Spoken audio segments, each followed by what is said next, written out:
Guys, it's Lianne here, and it's Saturday afternoon in Montreal, and it's absolutely gorgeous out. I thought I'd just do a quick live before I go out into the snow.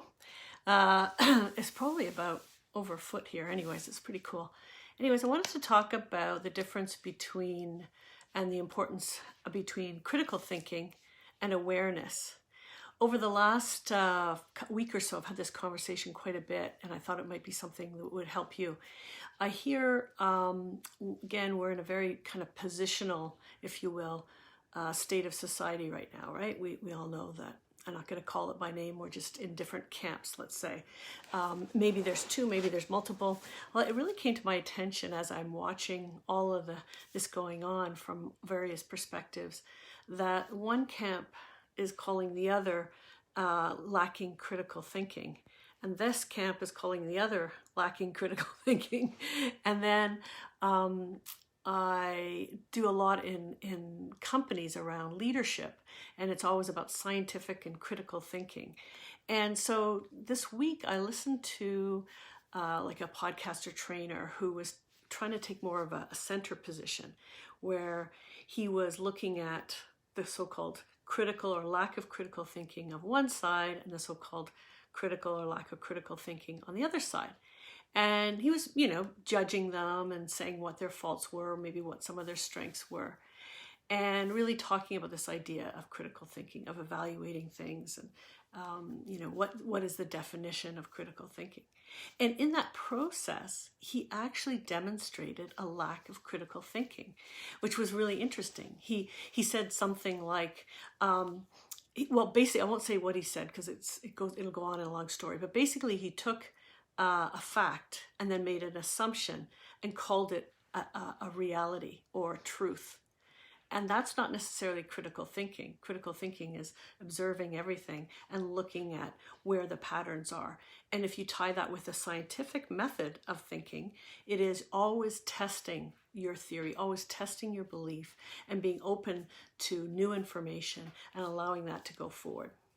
So we see right now there's kind of what we call a lack of critical thinking. But is that really true? Is it more that all of us have an ability for critical thinking, but because we're humans and more spiritual, conscious beings, we also have ability for a broader way to bring in our opinions and to be able to pull things together that maybe aren't necessarily correlated, rightly and wrongly. So let me explain. In the case of awareness holds the ability to have critical thinking, the scientific method of continually reviewing and allowing openness. But what those other two myths that awareness has is the element of self-awareness and being able to see your own filters. Each one of us has a filter. That filter or pattern of thinking or belief system and ways of doing things come from a variety of ways, right? It starts with where we're born on this planet at this time, and at a certain time and space, with certain DNA, certain cultures, certain upbringing that's going to be manifesting through our growth and in our life. All of those patterns, all those ways create filters, both not a positive or negative kind of thing, but just how we see the world. That came really apparent to me when I was looking at a lot of the comments, and I saw something one way, the exact same thing, exactly same thing, word for word, and people saw it dramatically the opposite. So does that make me right and them wrong?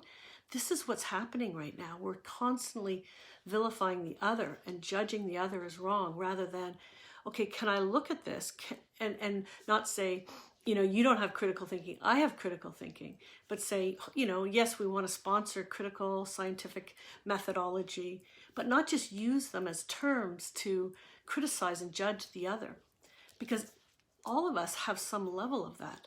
But what we often are lacking, and what it takes years and years and years to develop, if ever maybe we don't develop it in only a lifetime, is that self-awareness, to catch ourselves, to see our filters.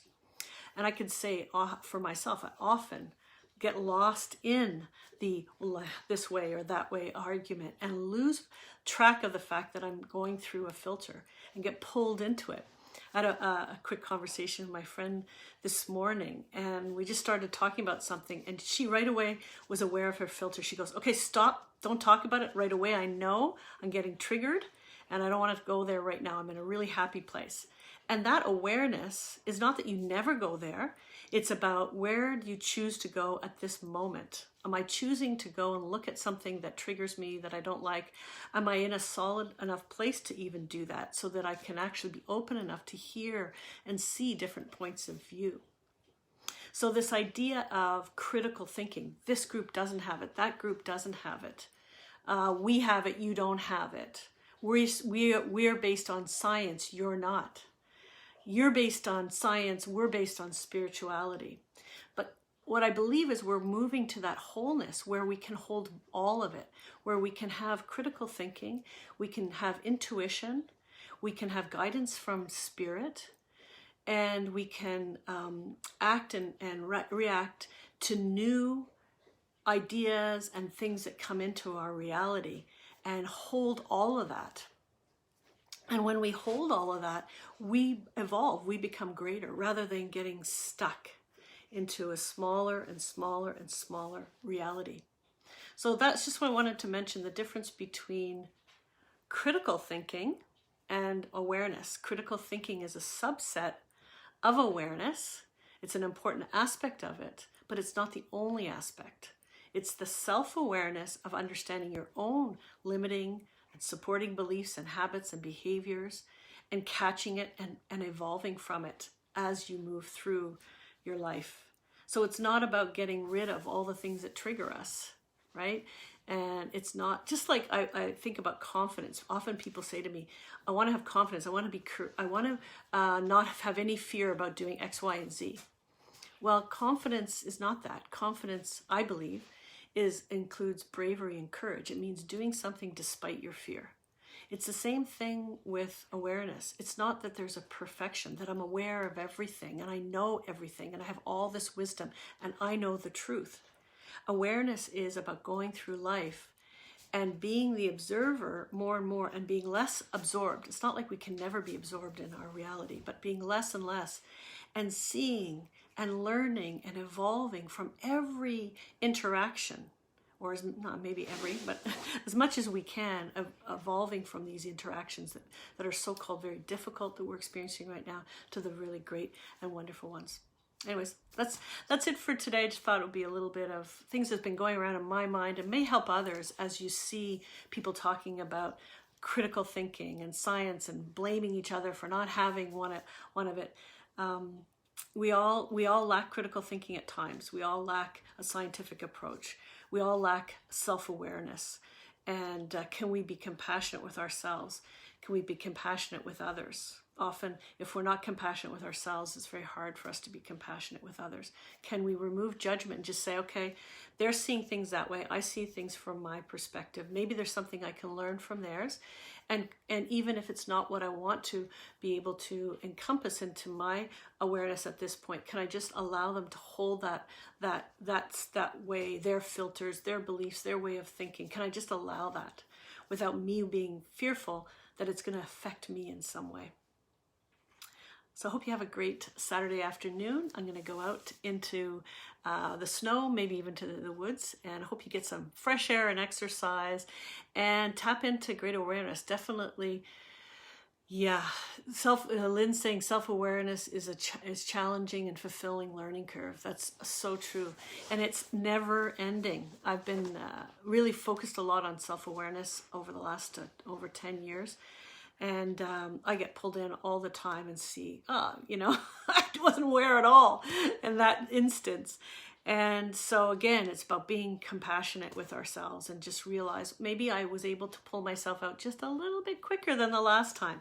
And that we're ever evolving beings, and that this is a really challenging reality, this three-dimensional reality. It's beautiful, it's amazing, but it's also really challenging. So let's be gentle with ourselves. And if we can be gentle with ourselves, we can be gentle with others. Love to you all. I hope you have a wonderful day. Take care. Namaste.